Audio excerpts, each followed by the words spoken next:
Over-explaining is costing you money before you even notice it.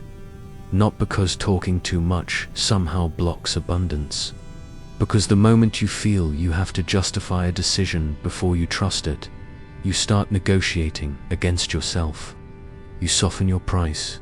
You reconsider the opportunity. You ask one more person what they think. You explain why you want more, why your decision makes sense, why you are not being unreasonable. And somewhere between what you wanted and everyone else's reaction to it, your certainty starts to disappear. Maybe you knew you were underpaid, but instead of asking clearly for more, you built a case for why you deserved it. Maybe you had an idea you wanted to pursue, but before acting, you needed everyone around you to understand why it was reasonable. That is when over-explaining stops being a communication habit. It becomes evidence of something deeper. Part of you still believes your choices require permission, and that becomes expensive. Because money is connected to decisions. What you ask for, what you refuse, what you charge, what you risk, what you begin. If every financial decision has to survive other people's approval before you can act on it, you are giving other people a vote in the life you are trying to build. And this is where a Jungian idea about identity becomes unexpectedly useful. Carl Jung described the persona as the social identity we develop to remain acceptable to the world. And if the version of you that feels safest is the woman who is reasonable, agreeable, and easy to approve of, that identity may be making financial decisions before you even realize it, which creates a disturbing contradiction. You may consciously want more money while unconsciously protecting the version of yourself that never asks for too much. So ask yourself this: if nobody could judge your decision, what would you do differently with money right now? Would you ask for more, charge more, invest, leave, begin? Because your answer may reveal exactly where approval has been costing you money. Over-explaining becomes expensive long before you recognize it as a money problem. Most financial decisions do not arrive looking dramatic. They arrive as small moments of self-negotiation. You know what you want to charge. Then you imagine the other person's reaction. So you lower the number before they even respond. You feel drawn toward an opportunity. Then you begin explaining to yourself why it may be impractical, risky, selfish, or too ambitious. Or you know something no longer works for you. But before you leave, you start building a case strong enough to survive everyone else's opinion. You may call this being careful, responsible, realistic, and sometimes it is. But there is a difference between evaluating a decision and trying to make it impossible for anyone to disapprove of it. The first creates clarity. The second creates paralysis. Imagine you want to raise your price. A clear decision might begin with, "This is the value of my work now." But when approval becomes part of the calculation, different questions appear. Will they think I am greedy? What if they leave? What if someone else charges less? Do I really deserve this yet? Maybe I should wait until I can justify the increase better. Notice what happened. The question was no longer, "What is this worth?" It became, "Can I raise the price without anyone thinking badly of me?" That is a completely different financial question, and it produces completely different behavior. The same thing happens with opportunities. Instead of asking whether an idea deserves serious exploration, you begin imagining how you would explain it to your partner, your family, your friends, sometimes even to people who have no real stake in the outcome. And if the explanation does not sound respectable enough, you may abandon the desire before you have tested it. This is how approval becomes financially expensive without anyone directly taking money from you. The cost appears in hesitation, in undercharging, in negotiations weakened before they begin. in opportunities never tested, in decisions that remain stuck in research because research feels safer than choosing. Eventually, you stop asking, "What do I actually want to do?" and begin asking, "What decision would be easiest to explain?" A life can slowly become organized around what can be justified rather than what is actually wanted. And the dangerous part is that this can look intelligent from the outside. You gather information, you consider every perspective, you avoid impulsive decisions. All of that can be wise. But wisdom and permission seeking are not the same thing. One helps you make a better decision. The other makes you afraid to make one until everyone else could understand it. And that is where money begins, revealing something deeper. Because the woman who learned to be reasonable in every room can eventually become reasonable with her own ambition too. She does not ask for too much. She does not risk too much. She does not make choices that are difficult to explain. And one day, she may begin calling that version of herself responsible. But Jung would invite a more uncomfortable question. What part of you had to disappear in order for that reasonable woman to become so acceptable? Jung used the word persona to describe the social identity we develop in order to function in the world. It is not fake, and it is not something you should destroy. The persona helps you belong. It teaches you how to be understood and how to move through different environments.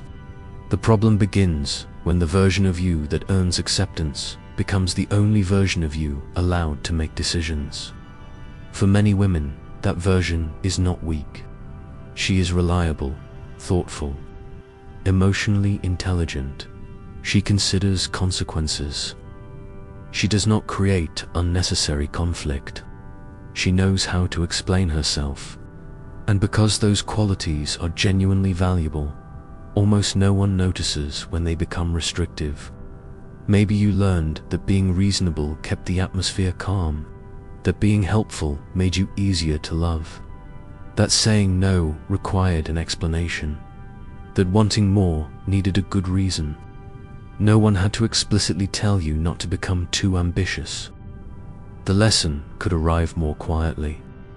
You noticed which version of you received approval, and which version created tension.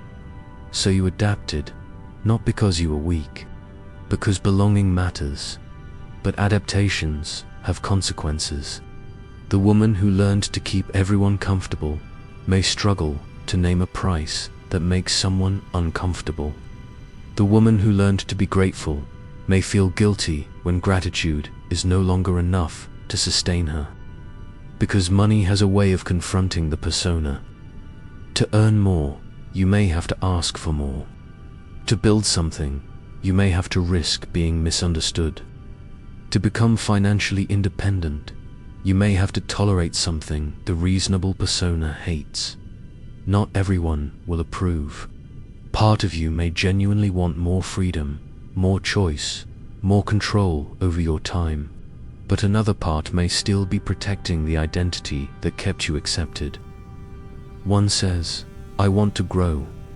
The other says, "Do not become difficult." One says, "I want to charge more." The other says, "Do not make anyone think you are greedy." One says, "I want to choose differently." The other says, "Make sure everyone understands why first." And this is where Jung's idea of the shadow becomes important. Every persona excludes something.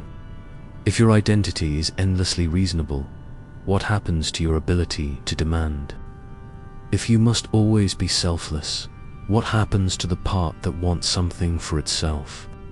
If being liked requires agreement, what happens to the part that can simply say no? Those qualities do not disappear. They move outside the identity you are comfortable recognizing as yourself. Jung used the shadow to describe that rejected territory. For our purposes, part of this can be thought of as a financial shadow. The qualities around money, value, and independence that you learned to distrust. Maybe ambition, assertiveness, self-interest, the ability to disappoint someone, Not because those qualities are automatically good, they are not. But when they are completely pushed out of your identity, you may also lose access to the part of you that can negotiate, protect your value, tolerate calculated risk, or choose something others do not understand. The goal is not selfishness, it is integration. Maybe the part of you capable of creating a different financial life is not the version everyone has always found easiest to approve of, which raises another question. What qualities would you need to reclaim if you stopped organizing your financial life around being acceptable? This pattern becomes easiest to see when money requires you to take a position, not just to think, to decide, to ask, to risk being misunderstood. Imagine discussing your salary. You know your responsibilities have increased. You know your contribution has grown. You know roughly what you want to ask for. But before you say it, another calculation begins. Will they think I am ungrateful? Will they think I care too much about money? Will they decide I am difficult? So you prepare the emotional environment around the request. You explain how grateful you are. You acknowledge the company's limitations. You reassure them that you are committed. You soften the request before anyone has rejected it. And sometimes, by the time you finally ask for more, you have already made it easier for them to give you less. The same pattern appears when you name a price. A client asks what something costs. You know your rate. But the moment you imagine resistance, you begin defending it. The hours, the preparation, your experience, the complexity. A price can be explained. But if it requires a courtroom argument every time you state it, the deeper issue may not be the number. It may be your relationship with occupying the position of someone who can name value without apology. Opportunities reveal the pattern too. Something appears that would stretch you. A more visible role, a business idea, a project that requires commitment before certainty exists. You become interested. Then the reasonable voice arrives. What if I am not ready? What if this is irresponsible? What if people think I am overestimating myself? So you call hesitation wisdom. You call avoidance timing. You call fear research. Sometimes those labels are accurate. Sometimes they are elegant ways of remaining where no one has to question who you are. And this is where money becomes psychologically revealing.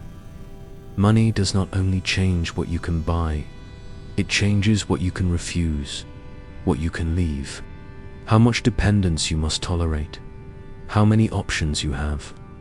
More financial independence can change relationships and make old roles unnecessary. So the fear is not always, I want money, but I am afraid of failing. Sometimes it is something more uncomfortable. I want money, but I am afraid of what having more would allow me to stop accepting. Maybe more money would allow you to leave, to say no, to need less approval, to stop being available in the same way. And if part of your identity was built around being needed, agreeable, or predictable, greater independence can create emotional tension even when you consciously want it. That is why overexplaining and financial stagnation can belong to the same pattern. Both can become attempts to avoid the discomfort of taking a position. A position can be challenged. It can disappoint someone. It can reveal ambition. And if you have spent years learning how to remain acceptable, you may tolerate being underpaid longer than you tolerate being seen as demanding. You may tolerate indecision longer than making a choice someone dislikes. The cost is not only money you did not earn, it is the choices you never fully allowed yourself to own. There is another reason money can become psychologically complicated. Wanting more is not always emotionally neutral. For some women, desire itself carries suspicion. You can want more money and immediately feel the need to prove that your motives are pure. You can want recognition and quickly remind yourself that recognition should not matter. The desire appears, then the defense begins. And that is worth noticing, because you rarely over-explain what you feel completely entitled to want. You explain what still feels dangerous to claim. Think about it. You want your family to be healthy. No moral defense required. But say, I want to make a lot more money, and something may change. Not because money is everything, not because I only care about success. I just want security. I want freedom. Maybe all of that is true. But notice how quickly desire becomes something you must make morally acceptable. As if wanting something for yourself is not quite enough. What enters the shadow is not only anger or aggression.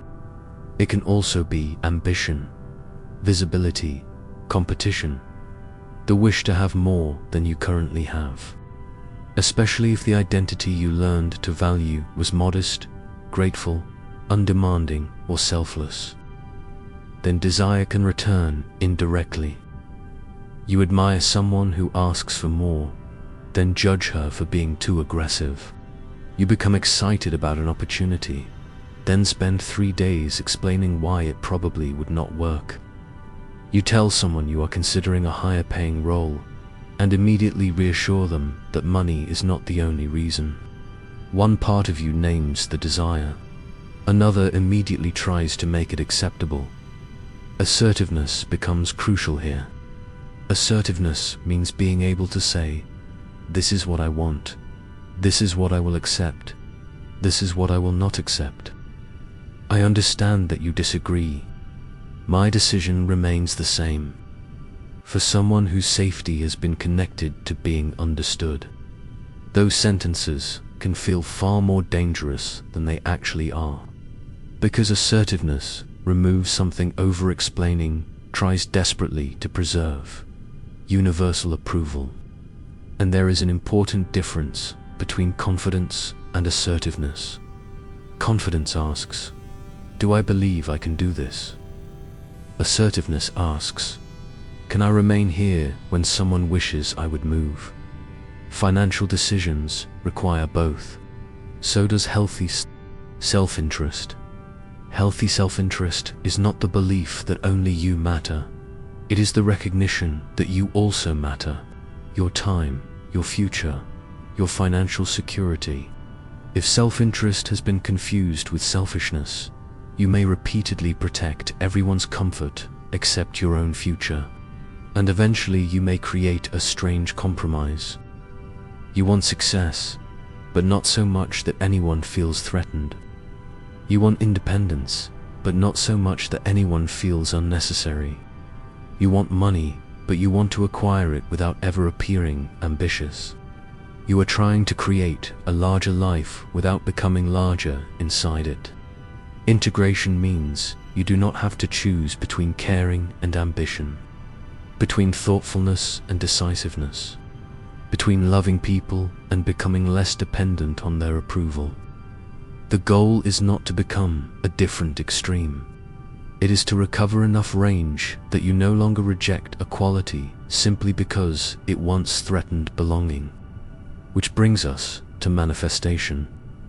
Because before asking how to create a different reality, there is a more basic question. Can you consciously admit what you want without immediately shrinking it into something more acceptable? Manifestation becomes more interesting when you stop treating it simply as a way to attract what you want and start noticing whether your behavior is aligned with the life you say you want. Wanting more money is easy. Visualizing it is easy. Saying you are ready for change is easy. The harder part is noticing whether your behavior agrees. You do not create a different financial life by wanting more while continuing to behave like someone who must remain easy to approve of. You may say you want financial independence while repeatedly choosing what keeps everyone comfortable. You may say you want to earn more while apologizing for your price. You may say you want a new direction while requiring everyone around you to understand it before you move. This does not mean affirmations or visualization have no value. It means they cannot replace behavior. You can repeat, "I am worthy of abundance." But if someone questions your price and you immediately reduce it, your behavior is reinforcing something else. You can say, "I trust myself." But if every important financial decision requires 5 opinions, something different is being practiced. Identity is not only what you say about yourself, it is also the pattern of choices you repeat, what you tolerate, what you postpone, what you ask for, what you refuse, what happens when someone disapproves. A new way of being is not demonstrated by dramatic gestures. It is demonstrated by different decisions under familiar pressure. When someone questions your price, when your family doubts your direction, when an opportunity appears before you feel completely ready, those moments reveal more than the vision board does. Because anyone can feel certain in private. The question is, what happens when certainty creates friction? Do you shrink the decision? Begin defending it? Search for someone who will tell you what to do? Or can you remain open to useful information without surrendering the decision itself? This is where self-trust becomes practical. You do not need to know that a choice will work. You need to know that you can make a thoughtful choice, learn from the result, and remain responsible for what happens next. Instead of only asking, "How do I know this will succeed?" you can ask, "What evidence do I have? What is the realistic risk? What would I choose if I were not trying to avoid judgment? What responsible action can I take with the information I have?" Those questions move you from approval toward discernment. Approval asks, "Will they be comfortable with this?" Discernment asks, "Does this make sense for the life I am trying to build?" Sometimes discernment will still tell you no. Do not invest. Do not leave. Do not raise the price yet. The goal is not to force bigger decisions. The goal is to make sure the decision is actually yours. A different financial life begins with the decisions you make before the results appear. And there is one simple place to test that. In the financial decision you are currently postponing. Choose one financial decision you are delaying, not 5. 1. Maybe it is raising your price, applying for a better paying role, starting a project, ending an agreement that no longer works, or finally saying no to an arrangement that keeps costing you. Write it down, then answer 3 questions. First, what do I actually think is the best decision here? Not what would be easiest to explain. Not what would make everyone comfortable. What do you genuinely think? Second, what am I afraid people will think about me if I choose it? Greedy, impulsive, ungrateful, selfish, unrealistic, difficult. Sometimes the obstacle is not the financial risk. It is the possibility of being seen differently. Third, what information would genuinely change my decision? The actual cost, the terms, your savings, the realistic downside, someone's relevant expertise. Those things can improve a decision. Someone being uncomfortable with your choice may matter emotionally. It does not necessarily change the facts. If you genuinely need more information, get it. If the risk is too high, do not force the choice. But if the decision is reasonably clear and what remains is fear of being judged, take one responsible action. Send the proposal, state the price, submit the application, schedule the meeting, set the boundary. The action does not need to be dramatic.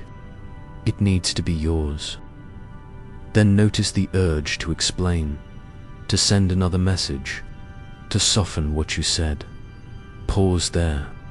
For the next 7 days, whenever you feel yourself over-explaining a financial choice, ask, am I adding useful information or am I asking for permission? If you are adding useful information, Explain. If you are asking for permission, stop. Let the decision stand long enough to experience what it feels like, not to immediately retreat from it. If better information appears, change your mind. If you made a mistake, correct it. Self-trust does not mean refusing to revise. It means you no longer require someone else's approval before you are allowed to make a thoughtful decision. And after 7 days, look back. The most revealing information may not be what you almost said. It may be what you were afraid would happen if you stopped explaining. Because that fear may reveal exactly whose permission you are still waiting for. Maybe that is the real reason over-explaining becomes so expansive. It does not only consume words, it consumes decisions. You hesitate, you soften, you wait. You make yourself easier to approve of before you make it harder for others to underpay you. And over time, those moments can become a financial pattern. Not because the universe is punishing you for doubt. Not because confidence magically creates money. Because money is shaped, in part, by choices. What you ask for. What you accept. What you refuse. What you are willing to learn. What risks you are willing to take responsibly. And whether you can remain inside a thoughtful decision when someone else does not like it. Jung's work reminds us that becoming more whole can require reclaiming parts of ourselves that once felt unsafe to express. The part that wants more. The part that can say no. The part that can disappoint someone. The part that can choose without first becoming understandable to everyone.